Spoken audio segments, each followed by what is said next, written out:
The night it happened wasn't particularly special, at least not at first. The sky was clear, the air smelled faintly of gasoline and fried onions from the diner down the street, and I was walking to my car with a styrofoam cup of lukewarm coffee in my hand. It was late enough that most people had gone home but too early for the kind of things that usually light up the local police blotter.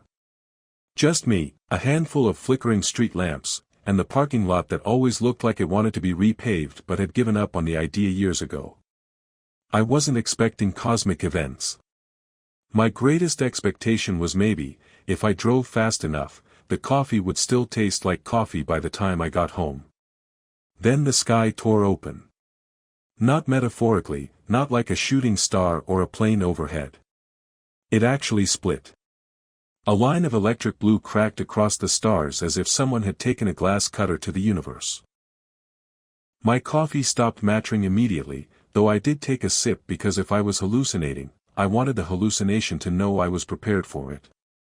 The air grew charged, heavy, humming with the kind of static you only feel during a storm, except this wasn't a storm. This was the kind of thing that makes you wonder if you should finally call your mother and apologize for never visiting. Then she stepped through. At first, I thought she was just a person caught in some insane special effects trick. She had the form of a woman, tall, graceful, hair like midnight that shimmered as though the stars hadn't fully let go of it. And then there were her ears, long, elegant, tapering upward like something out of an old fantasy painting. They twitched slightly, as if adjusting to Earth's air, and I realized two things at once. One, she was not human, and two, I was staring like an idiot. She didn't stumble, didn't look around in confusion. She walked as if the cracked open sky and the screaming car alarms around us were perfectly ordinary. Her eyes locked on mine, and in that exact moment, every molecule in my body wanted to run, but my feet decided that staying still was more practical. "You," she said, her voice calm, even pleasant, carrying an accent I couldn't place. "You are mine." Now, I don't know how you'd react if a cosmic elf-looking stranger declared ownership of you in a half-empty parking lot, but my brain's emergency escape hatch was humor. "Wow," I said, lifting my coffee cup, and here I thought Tinder dates were getting bold. Her head tilted slightly, ears twitching again. "Tinder? A ritual? This matters not. The resonance has chosen. You are my mate." Behind me, a man loading groceries into his car dropped a bag of apples. They rolled across the asphalt like little witnesses to my humiliation. Somewhere else, a car alarm wailed and then mercifully died. "I think you've got the wrong guy," I said, backing up half a step. "My mating schedule is pretty full this week. Maybe check with the guy who just lost his apples." She didn't even glance at him. Her eyes stayed on me, unwavering. I noticed then the faint shimmer of technology around her, like heat waves, bending the light. At her hip, something that looked like a metallic bracelet hummed softly, flashing with tiny points of color. It was subtle, but unmistakably not from Radio Shack. "I crossed 6 systems," she said evenly. "I tore open the veil to stand here. The resonance binds us. Your refusal is irrelevant. There are sentences a person expects to hear in life: you've got spinach in your teeth, we're out of toilet paper, maybe even, congratulations, you've won the lottery. But, your refusal is irrelevant isn't one of them." I blinked at her, trying to think of something clever, but all that came out was, "Well, that's comforting." "Do I at least get dinner first, or is interstellar romance just straight to the paperwork?" Her lips curved, just slightly. Was that a smile? If it was the kind of smile that told me she either appreciated my joke or was deciding where to hide my body. "I do not understand your rituals," she admitted, and for a moment she sounded almost human. Almost. "But I understand this: the bond is not chance. You called to me. Your frequency is unlike any I have known." "Yeah, I've been told my snoring is pretty unique," I muttered, rubbing my face. "Listen, ma'am, elf, resonance lady, whatever your name is, this is a lot to process. You can't just walk out of a cosmic doorway, point at me, and declare ownership. That's not how things work here. This is Earth. We have rules. We have laws. We have coffee. To prove my point, I took another sip, immediately burning my tongue. Very dignified. She blinked slowly, as though considering my words. Then teach me your rules. That was when I realized the onlookers hadn't left. The guy with the apples was still standing there, watching us like he'd just stumbled into a soap opera from Mars. A couple of teenagers down the block had their phones out, recording the whole thing. Great. I was going viral before I even had time to update my social media bio to Cosmic Mate Claimant. Look, I said quietly, leaning toward her. People are watching. If you're gonna abduct me, could we at least move somewhere less public? My reputation is fragile enough without alien marriage proposals in the Safeway parking lot. Abduct, she repeated, as though testing the word on her tongue. No. I would never harm my mate. I claim you, but I do not take you. You will come. Wow, okay, that's a sentence that belongs on a motivational poster, I said. Next to a kitten hanging from a tree branch. The teenagers laughed, they could hear me. Which meant they could hear her, too. Which meant tomorrow morning I was either going to wake up in a government lab or on the cover of every tabloid. Before I could argue further, a sound rumbled above us. I glanced up. The stars shimmered unnaturally, like someone had smudged them with their thumb. For half a second, the outline of something massive flickered there, a ship. My mouth went dry. You've gotta be kidding me, I whispered. The alien woman's gaze softened, like she'd been waiting for me to notice. That is my vessel. It waits, cloaked. We are expected. I pinched the bridge of my nose, muttering under my breath. Right. Of course. A spaceship. Because my life wasn't weird enough already. She stepped closer. Not threateningly, just close enough that I could see the faint glow of her skin where the streetlights caught it, like starlight had soaked into her. Her ears flicked again, almost like they were listening for something beyond human hearing. You joke, she said, studying me. This is your defense. Pretty much, I admitted. If I don't laugh, I'll scream. And screaming isn't exactly dignified in front of alien royalty. I am not royalty, she said, almost sharply. Then her tone softened. But I am yours. Somewhere in the distance, a siren wailed. The night carried on as if the universe hadn't just shifted under my feet. And there I was, just a guy with cold coffee, a half-dead car battery waiting for me, and a stranger from the stars insisting we were bound. My brain scrambled for a plan. But all I could do was stand there, caught between laughter and panic, while the night around me hummed with the quiet certainty that nothing was ever going back to normal. The first thing I noticed was the sound. It wasn't a normal kind of sound, it wasn't traffic or footsteps or wind. It was a hum, low and steady, like someone had built an entire engine out of bees and left it idling behind the walls of reality.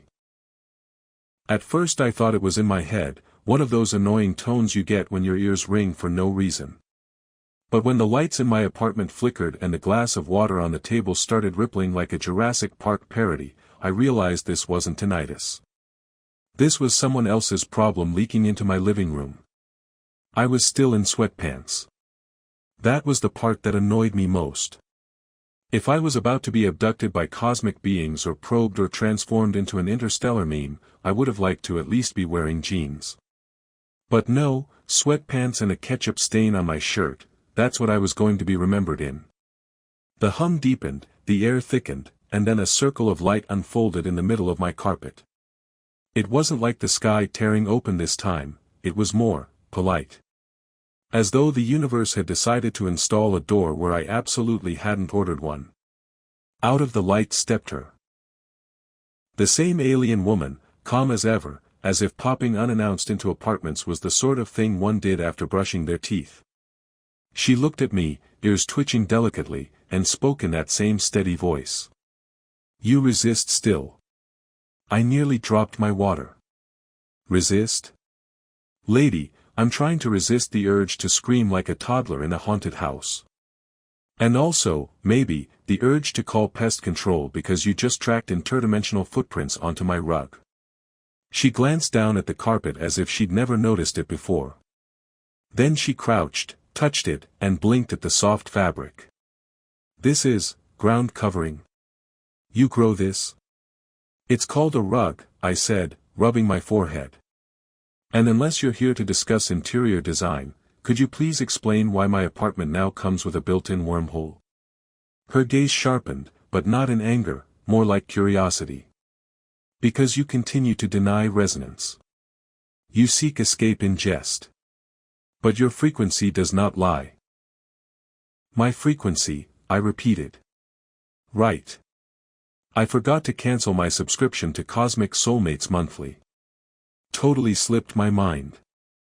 For a moment she stared at me like I'd spoken nonsense.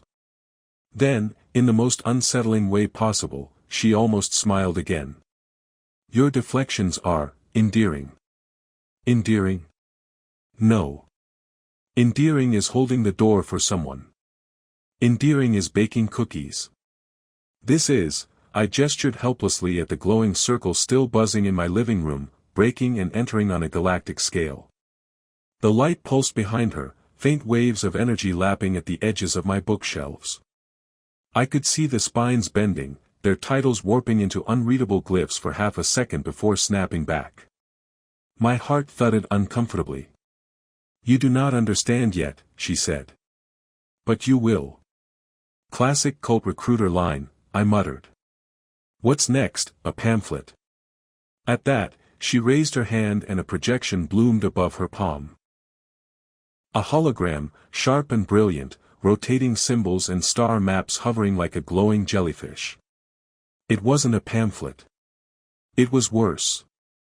This, she said, is your place among the spheres. Proof. I squinted at it. The projection shifted until an image of Earth rotated lazily in the air, glowing blue. Then a line shot from Earth to another cluster of stars. Her ears twitched again, like she was listening to the sound of my skepticism. That's nice, I said finally. But it looks like something my nephew could have made in Minecraft. Her head tilted. What is Minecraft? Never mind, I sighed. Point is, you can show me all the cosmic PowerPoints you want, but I'm still not convinced you're not just, I waved vaguely at her ears, a very committed cosplayer. If she was offended, she didn't show it. Instead, she stepped closer, lowering the hologram until the faint glow touched my chest. I felt it. Not warm, not cold, but a vibration, like someone plucked an invisible string that ran through my bones. I staggered back, swatting at the air. Hey! No tuning forks on me without consent. Her eyes softened, and for a second I swore she looked sad. You feel it. Deny it, but you feel. My stomach nodded. I hated that she was right. Whatever the hell that pulse had been, it wasn't placebo. It felt like my insides had briefly harmonized with the sound of the universe. I did what I always do when my brain hits panic mode, I opened my mouth and said something stupid. Fine. Let's say, hypothetically, I'm your mate. What does that come with? A dental plan? A spaceship upgrade? Matching t-shirts? Her ears flicked. T-shirts. I coughed. Forget it. For the first time, her composure cracked. She laughed, softly, short, but real. The sound didn't match her alien grandeur. It was just, human. And it made my chest tighten uncomfortably, because it meant she wasn't some robotic emissary. She was something worse, real. The hum in the room shifted, and the circle of light pulsed again. A voice, mechanical, layered, spoke from it, words I couldn't understand. She straightened, all traces of humor gone, and responded in a language that sounded like wind chimes being shredded in a storm. What was that? I asked, nerves prickling. She didn't answer right away. Then, quietly, they know I found you. They demand return. I swallowed. They? Who's they? And please don't say, my people, because that's vague sci-fi horror talk. They will not stop, she said simply. You must choose. Choose. Lady, I still haven't chosen what I'm having for dinner. The hum intensified, rattling picture frames on the wall. She looked at me with fierce urgency. Just later. Decide now. I stared at her, at the circle of light buzzing with alien demands, at the ketchup stain on my shirt. My life had officially collapsed into absurdity. And yet, deep down, beneath all the sarcasm and fear, I knew something irreversible had begun the moment she walked into it.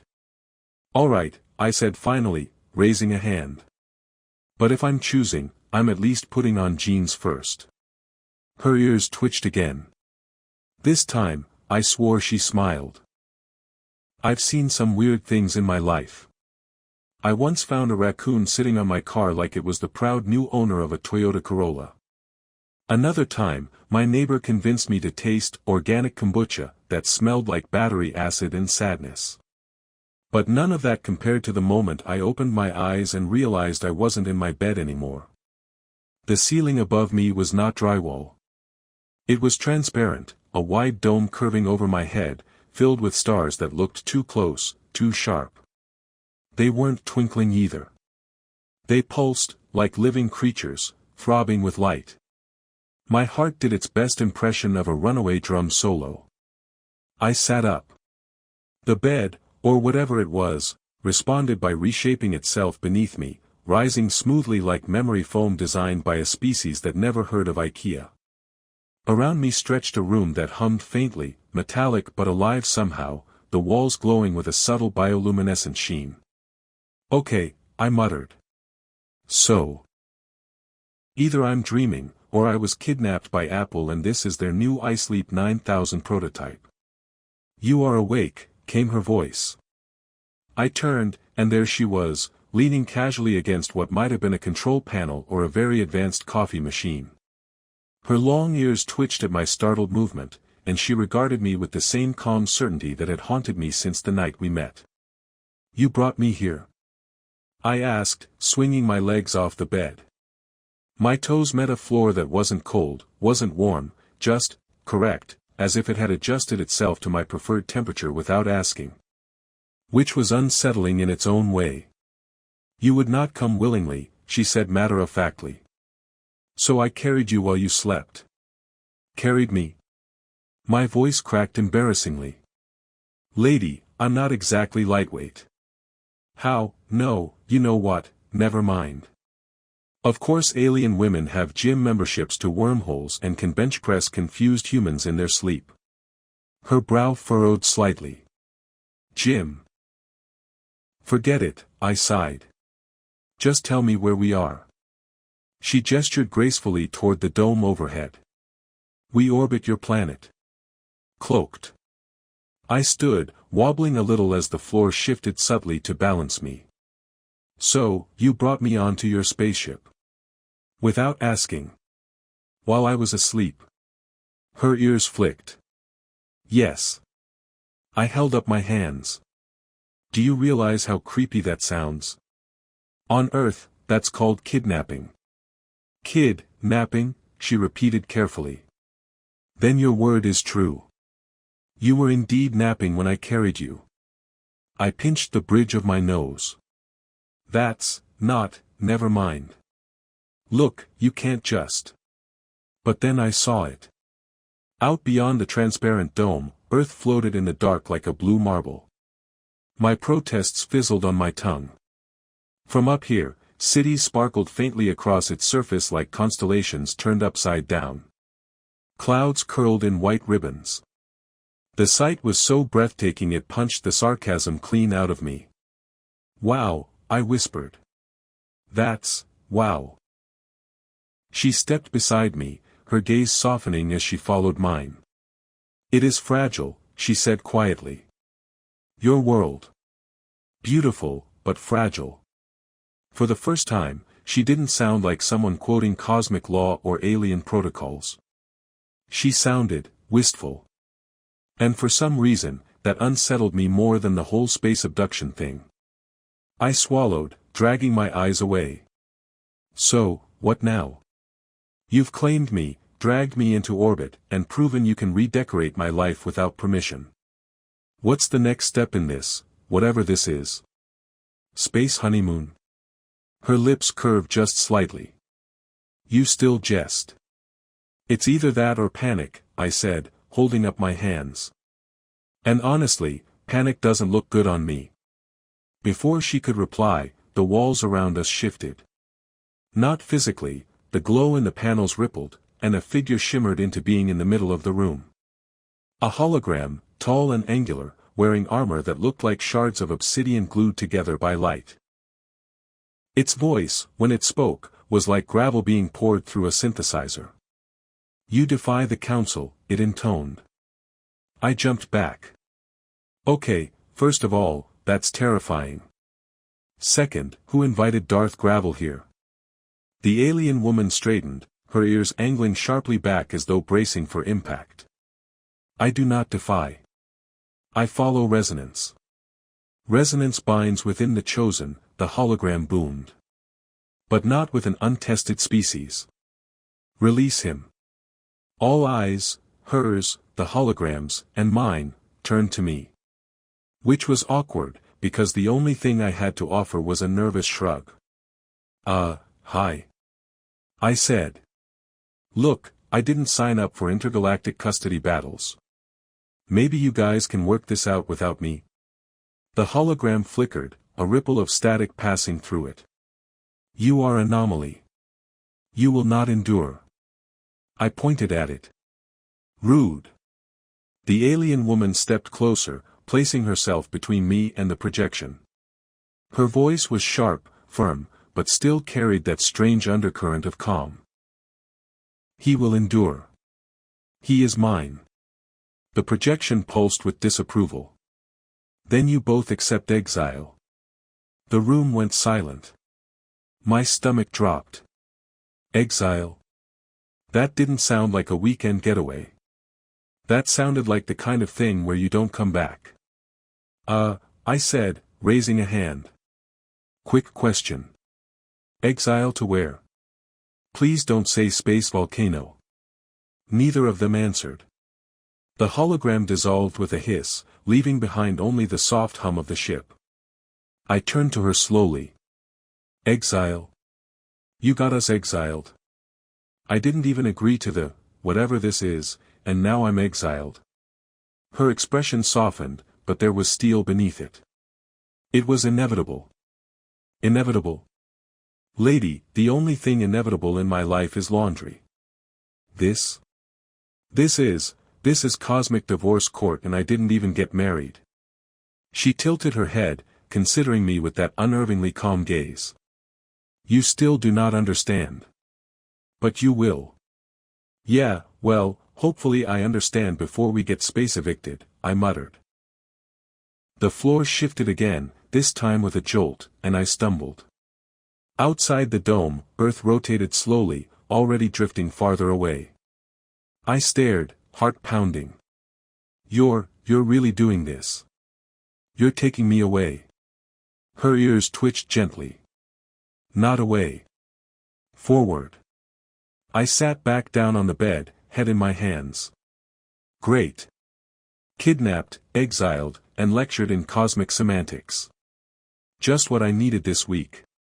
But even as I buried my face, I felt it again, the faint pulse inside my chest, like an invisible string plucked by something far away. And no matter how hard I wanted to deny it, I couldn't shake the feeling that she was right. That resonance wasn't just her word for obsession. It was real. And it had already started rewiring my life in ways I couldn't joke my way out of. I'd like to say I adjusted quickly to exile, but that would be a lie. You don't just wake up one morning, yawn, and say, well, time to be banished from an interstellar council I never asked to join. It took me a while. A lot of muttering under my breath. A lot of sarcasm shouted at walls that hummed back at me in an annoyingly soothing tone. And every time I thought maybe I was getting used to it, I'd glance out the viewport and see not Earth, not the moon, but a sea of stars so endless it made me dizzy. Still, I wasn't the same man who had once panicked at the sight of a glowing doorway in a parking lot. I had been stretched, folded, wrung out like laundry by cosmic hands. Somewhere in the middle of being claimed, threatened, abducted, and lectured, something had changed. And unfortunately for my comfort zone, change doesn't come with a return policy. She sat across from me now, calm as always, her long ears flicking slightly as though listening to something just beyond my range. She'd never told me her real name, not in a way I could pronounce, at least, but I'd started calling her Starriers when I wanted to annoy her, which was often. So, I said, leaning back in the seat that automatically molded to my spine like a smug lazy boy, what exactly does exile mean in practice? Do we get dropped off on some barren rock? Do we get hunted by cosmic debt collectors? Or is it just awkward silence at the galactic family reunion? Her lips twitched. Exile means we are beyond their laws. They will not follow. But they will not aid us, either. Great, I muttered. So basically we're unfriended by the universe. No Wi-Fi, no pizza delivery, no backup. She tilted her head, eyes narrowing with mild confusion. Unfriended? Forget it, I said quickly. Just, never mind. The ship hummed around us, adjusting course. I watched the stars slide across the dome above. Somewhere deep in the vessel, machinery sang in frequencies I couldn't name. It was beautiful in a way that hurt, alien and alive. I should hate you, you know, I said suddenly. Her gaze fixed on me, steady and unreadable. You crash into my life, claim me, drag me into orbit, and now we're exiled from your people because of some cosmic radio signal my body apparently broadcasts. On paper, I should hate you. But, I shrugged helplessly. I don't. Her expression softened. You changed. Yeah, I said dryly. Turns out interstellar kidnapping builds character. But it wasn't just sarcasm. She was right. I wasn't the same man who had clung to jokes like a lifeboat to avoid drowning in terror. Humor was still my shield, sure, but somewhere along the way it had stopped being just defense. It had become a bridge. A way to connect with her. To make her laugh, even when everything else seemed impossibly heavy. The ship jolted then, a sharp vibration running through the walls. Alarms, soft, musical tones rather than blaring sirens, rippling through the chamber. I lurched to my feet. Starriers? Please tell me that was just turbulence. She rose gracefully, her calm unshaken. No. They followed. My stomach dropped. Wait, I thought you said they wouldn't.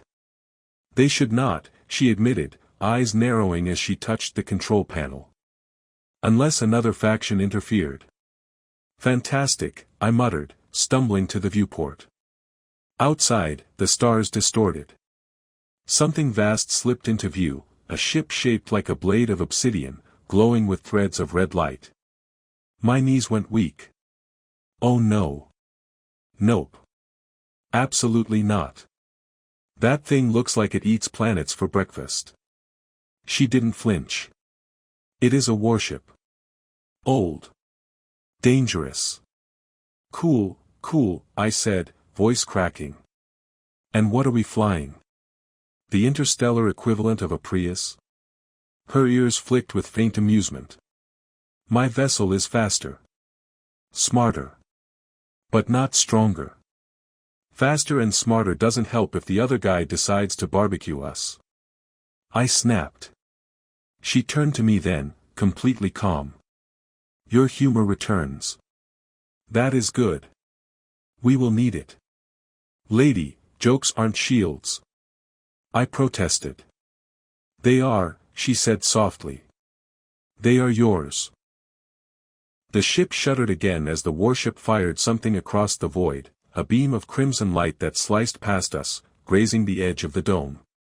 The walls groaned.